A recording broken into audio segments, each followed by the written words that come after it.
to go with what works. So I think that situation feels a lot better than what they got in Jacksonville. Okay, well, it's interesting because Damian Woody, who still bleeds green from his time with the Jets, went on an absolute Twitter tirade yesterday. This is just one of many tweets he put up there about the Jets taking Zach Wilson at 2. You see, he says, people acting like Zach Wilson is the second coming of Elway. Let's catch our breaths a bit. Now, I've already progressed to the point where I'm contemplating which of my children I'm going to rename Zach and which one is going to be Wilson. I have accepted that the Jets are doing this. But let's talk about this, Diana. The sentiment around the league, because there's 5 quarterbacks at the top of this draft. The Jets just traded up a few years ago to take one in Sam Darnold. And so what is the sentiment about Zach Wilson you are hearing from people across the sport? Yeah, Greeny, first of all, I am so glad I moved to North Jersey, very far from Damian, because yesterday, I don't know what was up with him. He went live on Instagram at 11 o'clock last night. I was watching in bed like, dude, go to sleep. He was so fired up about it because here's the thing. Damian is making points that people in the league, these evaluators that we're talking about, coaches, GMs, and scouts, are also making, which I thought was really interesting because I was following along, which is, why are we giving up on Sam Darnold so much? What is it? I had a conversation with the head coach yesterday of a different team, not the New York Jets. And he asked me, what am I missing about Sam Darnold? Is there something that happened inside that locker room that I didn't know about? Because I can tell you, just based on what he can do and what I remember from him coming out, he is a really good quarterback. Why are we saying that Zach Wilson is going to be better than him? But let's put that aside, what they're all saying, because they're not the decision makers. The New York Jets are going to be the decision makers, and they are high on Zach Wilson. But at the end of the day here, Greeny, here we are, early April. The Jets still need to make a decision. Are they hanging on a Sam, or are they going in the draft? Jeff Saturday, if it was up to you, which are you doing? I'm keeping Sam Darnold. I'm going to trade that 2 pick. I'm going to get a better football team. I mean, do I think Zach Wilson's a good quarterback? Absolutely. Do I think he makes that much difference coming into the Jets organization this year or next year? I really don't. I think Sam Darnold has been given kind of a bad rap. Bad offensive line, no running game, can't find ways to win. Everybody has this issue with Sam Darnold. This kid can get better if you progress him. So I'm trading that pick out and going to make it happen with Sam Darnold. Neek, again, because it's not us, as Diana correctly said. It doesn't matter what we think. It's what they think. From what you've seen, again, Zach Wilson is a guy that most people haven't seen because he plays at BYU as opposed to guys like Fields and Mac Jones who are on our TVs and Trevor Lawrence who are on the TV every single weekend. What do you think about the idea that this is just the way it's going now and that seems to be in stone? I'm fine with them drafting Zach Wilson, and they've made some additions to their team, an improvement of their team. But I'm fine with it because I understand that we're in a salary cap league. I don't think that Zach Wilson is better than Sam Darnold, certainly not on day one.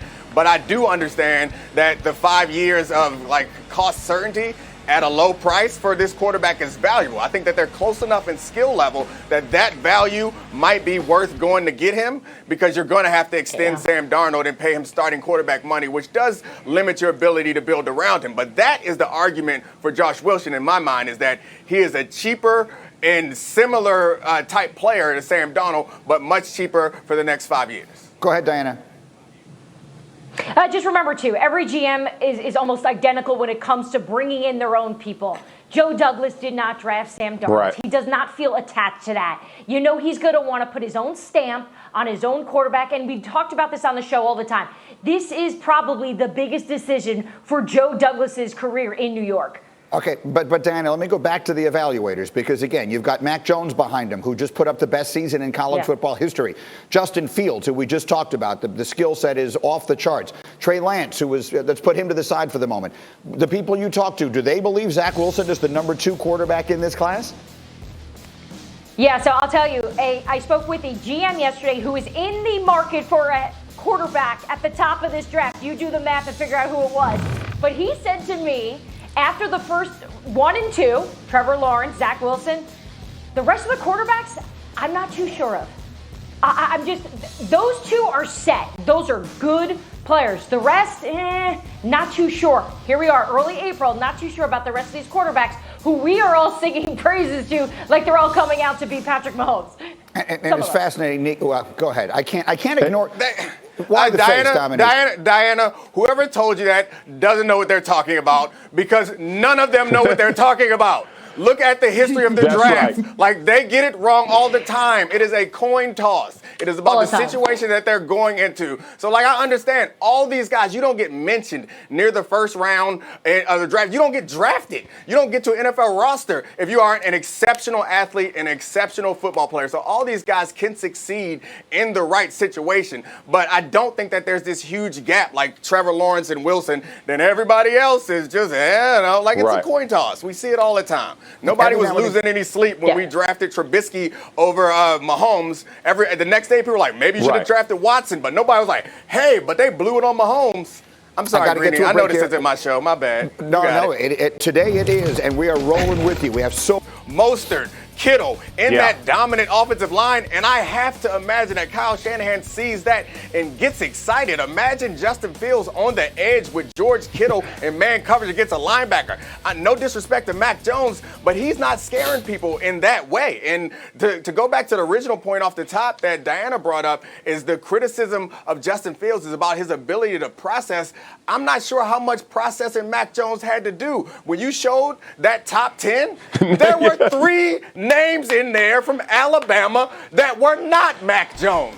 So the offensive line is absurd. The receivers are absurd. The defense is absurd. I can't imagine. And no disrespect, like I'm sure Mac Jones is a great processor, great quarterback. His numbers support that. But Mac Jones was not dealing with adverse situations. Like Mac Jones was chilling in the pocket, throwing to guys who are wide open. You know why it looks like he reads his progressions quite well? Because Devontae Smith is the number one object, and he's always freaking open. So let's chill. Maybe I need to chill. I'm the only one who's getting amped up. But it is so confusing to me how these people do their evaluations and come out with these this coded language about people's ability to read defense and stuff like that. Like Mac Jones is out there doing calculus. He's not.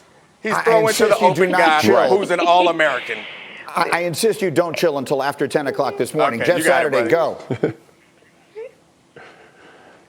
Jeff. Listen, what Dom is saying is exactly the truth. When you talk about Mac Jones and what he had, 9 out of 10 times, they've already been out-recruited. I mean, my gosh, right? You got guys who can't cover anybody. I mean, he's seeing that thing. He understands where his read is. But let's fast forward to the 49ers. Shanahan is one of the best play callers in the NFL. How many times is he going to have to progress through with all the boots, waggles, all the time where they're moving the pocket? It's a really simple read. Ain't a whole lot of difficulty in that. Shanahan understands how to make quarterback football simple. And so when you talk about Justin Fields being in that system, that is lethal. I mean, this guy pulls that thing down and has an opening. It's not a Mac Jones 4 or 5 yard gain. It's a 15 to 60 yard touchdown. That's just a difference maker. I think I'm kind of with Dom on this. A little bit of a smoke screen going, trying to put people off of what they're trying to get done. I'm up against the break. Diana, quick final thought on this. We have tons of time to do it. Go. Guys, Kyle Shanahan is the same guy who's been in love with Kirk Cousins for the last 7 years. That's true. That's not Justin Fields.